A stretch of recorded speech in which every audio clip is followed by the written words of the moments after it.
ఆంధ్రప్రదేశ్ ఎన్నికలు రసవత్తరంగా మొదలయ్యాయి. నేను సీఎం అని కుర్చీ కోసం కొట్లాడుతున్నారు. ఏ పార్టీ అధికారంలోకి రాబోతుంది? ఎవరు సీఎం కాబోతున్నారు?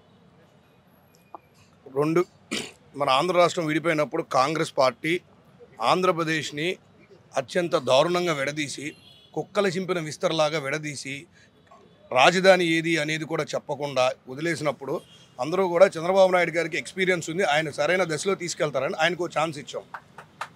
ఒక 5 ఏళ్ళు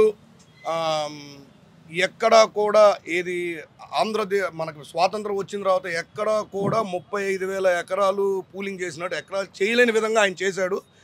రాజధాని కోసం ఒక అద్భుతమైన ప్లాన్ వేశాడు, అవన్నీ చేశారు. కానీ అంతలోనే ఎన్నికలు వచ్చినాయి. ఏది కూడా సంవత్సరాల్లో జరిగిపోదు, రాత్రికి జరిగిపోదు. ఎన్నికలు వచ్చినాయి. యువకుడైన జగన్మోహన్ రెడ్డి గారు నాకు ఒక ఛాన్స్ ఇవ్వండి అంటూ వచ్చారు. సో జనాలు దానికి ఆకర్షితులై ఆయనకి ఒక ఛాన్స్ ఇచ్చారు. ఆయన అభివృద్ధి కంటే కూడా సంక్షేమం కావాలి, కింద ఉన్న వాళ్ళు బడుగు బలగిన వర్గాలు ఎదగాలి అని చెప్పి ఆయన దాని మీద శ్రద్ధ ఎక్కువ చూపించారు. చాలామందికి పథకాలు వచ్చినాయి, కొంతమందికి రాలేదు. ఆయనదొక విధానం, ఈయనదొక విధానం. కానీ రాష్ట్రం ఆవిర్భవించి 10 సంవత్సరాల తర్వాత ఇవాళ మనం ఎక్కడున్నాం? ఇవాళ మనకి అభివృద్ధి కావాలా, లేకపోతే సంక్షేమ పథకాలు కావాలా? ఏది కావాలి? రెండు కూడా కావాలి. మనకి అభివృద్ధి కావాలి, సంక్షేమం కావాలి. ఉత్తి సంక్షేమం ఉంటే అభివృద్ధి ఎక్కడి నుంచి వస్తుంది? ఉత్తి అభివృద్ధి ఉంటే సంక్షేమం ఉండదు. రెండు కూడా రెండు కళ్ళ లాంటిది కావాలి మనకి. ఇప్పుడు దాకా ఈ రెండు పార్టీలు కూడా మేము ఇది ఫ్రీ ఇస్తాము, అది ఫ్రీ ఇస్తాము, మహిళలకి బస్సులో ఫ్రీ ఇస్తాము, మేము ఇంత డబ్బులు ఇస్తాము, అంత డబ్బులు ఇస్తాము అన్నారు. అసలు ఆ డబ్బుల్ని ఎక్కడి నుంచి జనరేట్ చేస్తారు? జనరేట్ చేసే విధానం ఏంది? రాష్ట్రాన్ని ముందుకు తీసుకెళ్ళాలి అంటే అన్నిటికంటే ముందు కావాల్సినది మనకి ఇన్కమ్ జనరేషన్. అప్పులు ఆ పార్టీ చేస్తుంది, ఈ పార్టీ చేస్తుంది, రేపు ఏ పార్టీ వచ్చినా చేస్తుంది అనమాట. ఏ సీఎం వచ్చినా చేస్తాడు. ఇవాళ యువత చాలా తెలివిగలవాళ్ళు, చాలా ఆర్గనైజ్డ్గా ఉన్నారు, చాలా ఇంటలెక్చువల్గా ఉన్నారు, తెలివిగా ఉన్నారు. మాకు కావాల్సింది ఏంటంటే మీరు ఏ సంక్షేమానికైనా ఖర్చు పెట్టండి, ఏ పథకానికైనా ఖర్చు పెట్టండి, రాజధాని ఎక్కడైనా ఉంచండి. మాకు కావాల్సింది ఇన్కమ్ జనరేషన్. మీరు ఎక్కడి నుంచి డెవలప్ చేస్తారు? ఈ స్టేట్ని డెవలప్ చేయడానికి మీ దగ్గర ఉన్న ప్లాన్ చూపించండి మాకు. నేను ఈ పథకాలు ఇస్తానని ఒక ఆయన అంటారు, నేను రాజధాని అక్కడ ఆయన అంటారు, లేకపోతే నేను ఇది చేస్తానంటారు. నాకు అది కాదు కావాల్సింది. మీరు ఏదైనా చేయండి, సంక్షేమం ఇచ్చుకోండి, లేకపోతే ఎయిర్పోర్ట్లు కట్టండి, అది కట్టండి, ఇది కట్టండి. మాకు ఇన్కమ్ జనరేషన్ ఎక్కడి నుంచి చేస్తున్నారు?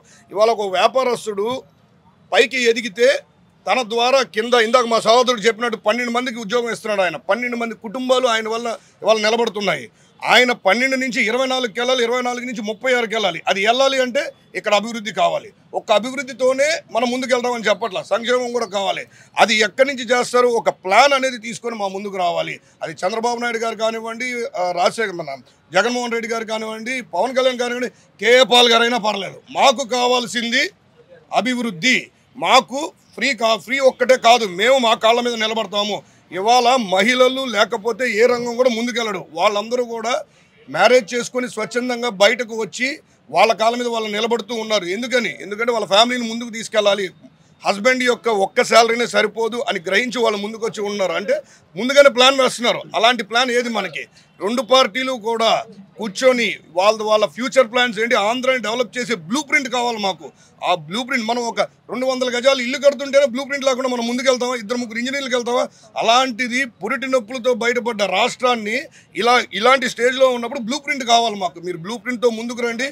ఏ పార్టీ అయితే మంచి అభివృద్ధి ప్రణాళికతో సంక్షేమంతో కలిపి ముందుకు వస్తుందో ఆ పార్టీకి అందరూ ఓటేయాలని నేను కోరుకుంటున్నాను.